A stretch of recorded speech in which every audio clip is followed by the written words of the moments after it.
Halo anak-anak, selamat pagi. Sekarang kita akan belajar sesi yang kedua. Kali ini kita akan belajar tentang cermin cembung. Nah, yang pertama, kita akan belajar dulu tentang sifat-sifat dari cermin cembung. Yang pertama, permukaan cermin cembung itu melengkung keluar. Jadi, kebalikan dari tadi yang cermin cekung. Cermin cembung ini kalau diibaratkan bola yang dibagi dua, nah bagian permukaan luar yang melengkung itu diibaratkan seperti cermin cembung. Kemudian yang kedua, cermin cembung ini bersifat divergen atau memancarkan cahaya. Nah, cermin cembung itu banyak digunakan pada spion mobil atau motor, kemudian cermin yang berada di persimpangan jalan atau di supermarket. Kemudian yang keempat, bayangan yang dibentuk oleh cermin cembung itu selalu bersifat maya, tegak, dan diperkecil. Nah, sekarang kita akan belajar bagian-bagian dari cermin cembung. Nah, ini ya kita lihat ini bagian yang diarsir itu merupakan bagian dalam dari sebuah cermin cembung atau permukaan buramnya, ya, bagian belakang dari cermin. Nah, ini titik O adalah titik pusat bidang cermin, titik F adalah titik fokus cermin, dan titik P adalah titik pusat kelengkungan cermin. Seperti yang kita lihat, titik fokus dan titik pusat kelengkungan cermin pada sebuah cermin cembung itu berada di belakang cermin. Kemudian jarak dari F ke O itu disebut jarak fokus, jarak P ke O itu disebut sebagai jari-jari kelengkungan cermin. Nah, seperti pada cermin cekung, jarak F ke O juga setengah dari jarak P ke O. Nah, untuk pembentukan bayangan pada cermin cembung juga sama seperti pada cermin cekung, kita akan menggunakan berkas-berkas sinar istimewa. Ada 3 berkas sinar istimewa pada cermin cembung. Yang pertama, sinar datang sejajar sumbu utama akan dipantulkan seolah-olah berasal dari titik fokus. Kenapa pakai kata seolah-olah? Karena tadi sudah dijelaskan bahwa titik fokus pada sebuah cermin cembung itu berada di belakang cermin. Sinar istimewa kedua, sinar datang seolah-olah menuju titik fokus cermin akan dipantulkan sejajar dengan sumbu utama. Sinar istimewa ketiga, sinar datang yang menuju pusat kelengkungan cermin akan dipantulkan kembali seolah-olah berasal dari pusat kelengkungan juga. Nah, ini kita akan gambarkan. Ini bagian belakang dari cermin. Ya. Sinar istimewa pertama, sinar datang sejajar sumbu utama akan dipantulkan seolah-olah berasal dari titik fokus. Sinar istimewa kedua, sinar datang seolah-olah menuju titik fokus akan dipantulkan sejajar dengan sumbu utama. Sinar istimewa ketiga, sinar datang seolah-olah menuju titik pusat kelengkungan cermin akan dipantulkan seolah-olah dari titik pusat kelengkungan juga. Sekarang, bagaimana pembentukan bayangan pada cermin cembung? Kita lihat, kita buat bendanya dulu di sini. Kita gunakan 2 sinar istimewa saja. Sinar istimewa pertama, sinar datang sejajar sumbu utama, akan dipantulkan seolah-olah dari titik fokus.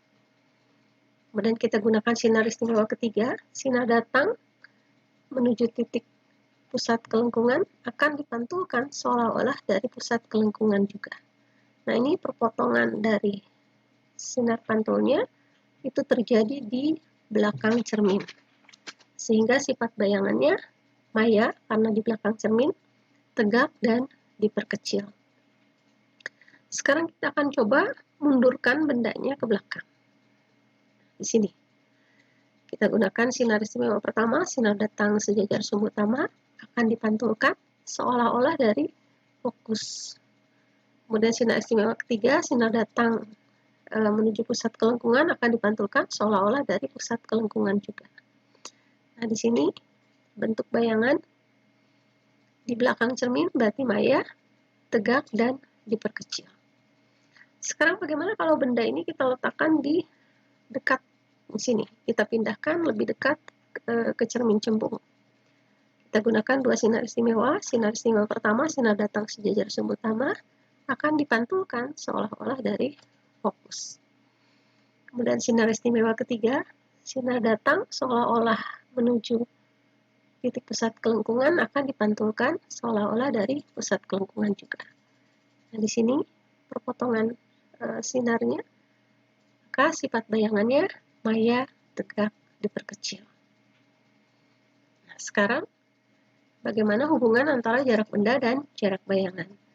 Nah, sama seperti pada cermin cekung, pada cermin cembung juga berlaku persamaan yang sama. 1/SO ditambah 1/SI sama dengan 1/F. Di mana SO ini adalah jarak benda, SI-nya jarak bayangan, dan F adalah jarak fokus. Kemudian perbesaran bayangan. Perbesaran bayangan juga rumusnya masih sama seperti pada cermin cekung. M sama dengan SI/SO atau M sama dengan HI/HO, di mana HI adalah tinggi bayangan dan HO adalah tinggi benda. Nah, yang harus diingat adalah jarak fokus pada cermin cembung itu harus diberi tanda negatif. Kenapa? Karena fokus pada cermin cembung berada di belakang cermin. Kemudian cermin cembung selalu membentuk bayangan yang bersifat maya, tegak, dan diperkecil. Sehingga jarak bayangan atau SI pada cermin cembung selalu diberi tanda negatif. Sekarang bagaimana contoh soalnya? Sebatang pensil yang diletakkan di depan sebuah cermin cembung membentuk bayangan maya yang diperkecil setengah kali pada jarak 22,5 cm. Tentukanlah jari-jari kelengkungan cermin cembung tersebut. Seperti biasa, kita tulis dulu diketahui dan ditanyakan. Diketahui dari soal, jarak bayangannya adalah 22,5 cm. Dan perbesaran bayangannya adalah setengah kali. Nah, SI di sini harus kita beri tanda negatif. Karena apa? Karena bayangan yang dibentuk oleh cermin cembung adalah bayangan maya. Kemudian yang ditanyakan adalah R atau jari-jari kelengkungan cermin. Kita gunakan rumus yang sudah kita dapatkan. M sama dengan SI/SO sama dengan setengah kali. Jadi kalau ini kita kalikan silang, SO dikali 1 adalah SO, SI dikali 2 adalah 2SI. Dari soal diketahui bahwa jarak bayangannya adalah 22,5 cm. Sehingga SO-nya ini 2 kali SI, 2 kali 2, 2,5 adalah 45 cm. Maka ini bisa kita masukkan dalam persamaan 1/F sama dengan 1/SI ditambah 1/SO. Masukkan angkanya, SI-nya di sini kita kasih tanda negatif karena bayangan maya. Kemudian SO-nya adalah 45. Kita samakan penyebutnya. Nah, sehingga diperoleh F di sini adalah minus 45 cm. Kenapa F-nya diperoleh negatif? Karena fokus pada cermin cembung terletak di belakang cermin. Sehingga jari-jari kelengkungannya R itu sama dengan 2F. 2 dikali minus 45 cm adalah minus 90 cm. Nah, demikianlah anak-anak kita sudah belajar tentang cermin cembung. Latihannya sudah Ibu sediakan di Google Classroom masing-masing. Silakan dikerjakan dengan baik, tetap semangat, dan tetap sehat. Sampai bertemu lagi di pelajaran online selanjutnya.